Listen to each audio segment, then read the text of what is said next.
수십 년 대기업 인생의 끝, 왜 하필 편의점인가?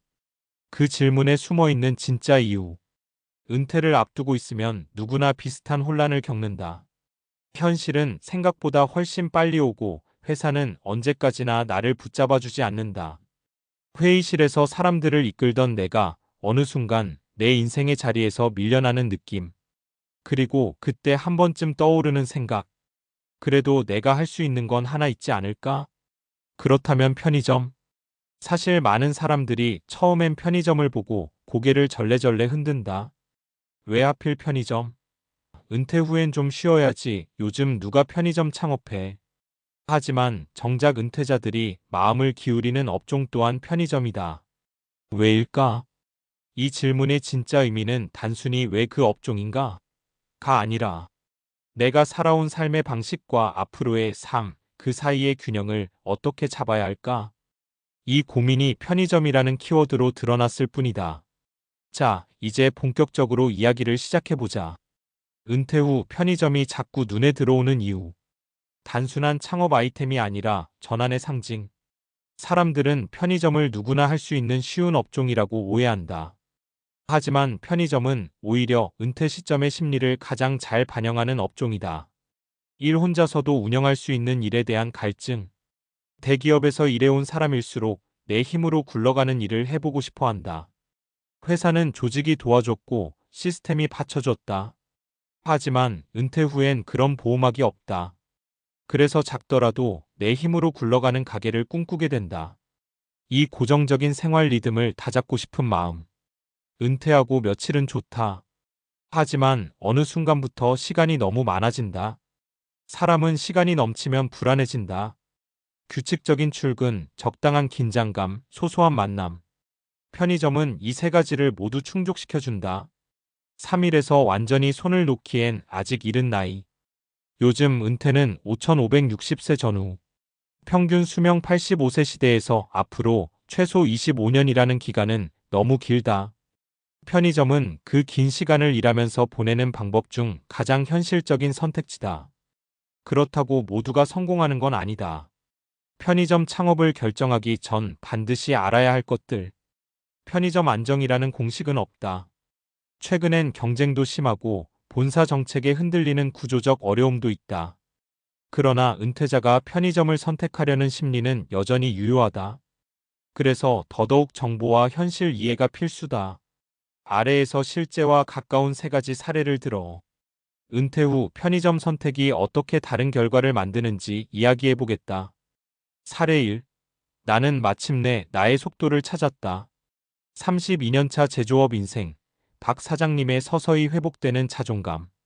박 사장님 60일은 제조업 대기업에서 팀장을 오래 했지만 막상 은퇴하고 나니 하루가 너무 낯설었다. 며칠은 좋더라고요. 근데 한 2주 지나니까 미칠 것 같더라고. 내가 필요 없는 사람이 된 느낌? 그 불안감 속에서 편의점 창업 설명회를 찾아갔다. 본사 담당자는 월순이익 얼마 같은 현실 숫자만 말했지만 박 사장님의 귀에 박힌 건 딱 한마디였다. 혼자서도 운영할 수 있습니다. 그 말이 이상하게 붙들었다고 한다. 편의점 운영은 생각보다 고됐다. 새벽 배송 확인, 폐기 정리, 음료 냉장고 채우기. 그런데 이상하게도 박 사장님은 다시 살아있는 느낌을 받았다. 일이 힘들어도 팀장으로 살 때처럼. 내가 움직이면 결과가 바로 보이잖아요. 작은 건데 그게 참 좋더라고. 지금은 직원 2명 두고 반자율 운영 체제를 만들며 생활 리듬과 일 2마리 토끼를 잡고 있다. 결론. 편의점은 박 사장님에게 자존감 회복이라는 새 목표를 준 것이다. 사례 2. 난 실패했다고 생각 안 해. 대신 방향을 바꿨지. 준비 없이 덜컥 뛰어든 김 부장님의 쓴맛. 김 부장님 58은 성격이 급한 편이다. 정년 앞두고 누가 편의점 한다는 말을 듣자 나도 할 수 있지 하며 아무 준비 없이 창업했다. 문제는 입지 조사를 본사에만 의존했다는 것. 낮에는 유동인구 많았지만 밤엔 텅 비는 상권이었다. 게다가 바로 근처에 경쟁 브랜드 편의점이 있었다. 3개월 후 매출이 예상의 60%에도 못 미쳤다.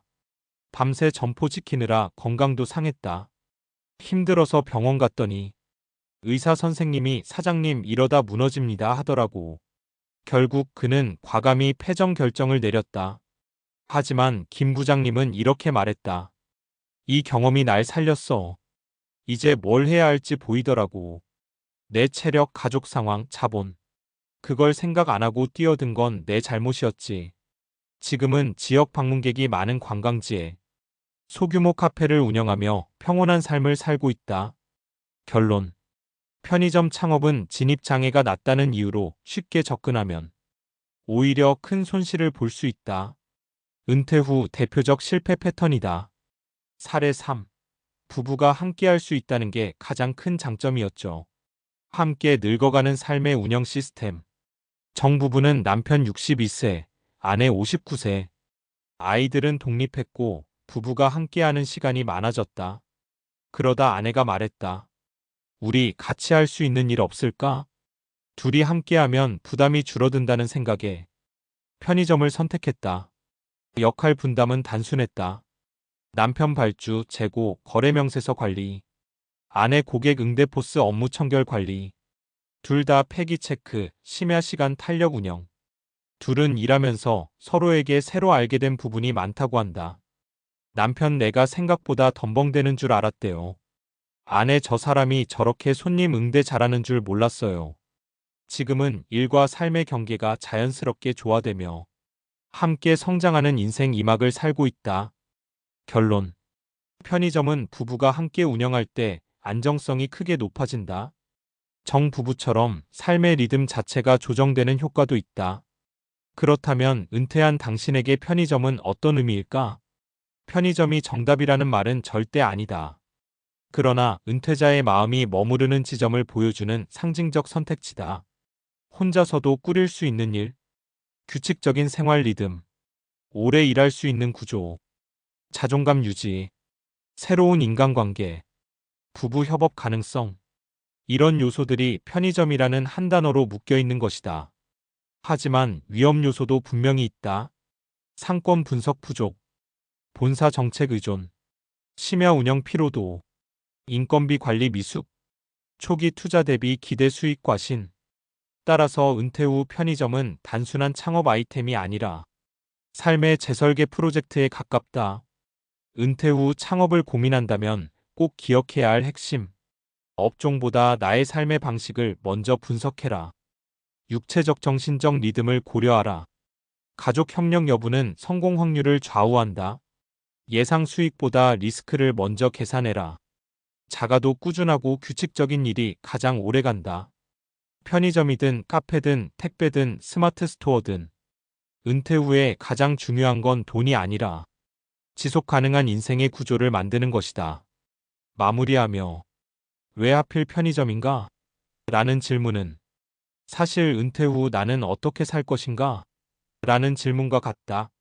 누군가는 편의점에서 해답을 찾기도 하고 누군가는 실패 속에서 더 나은 길을 찾기도 한다. 결국 중요한 건 자신의 리듬과 능력, 삶의 방향을 솔직하게 마주하는 것이다. 당신에게 맞는 은퇴 후 삶은 따로 있다. 편의점은 그중 하나의 선택지일 뿐. 하지만 때로는 그 작은 가게가 당신의 인생 2막을 지탱할 강력한 기둥이 되어줄 수도 있다.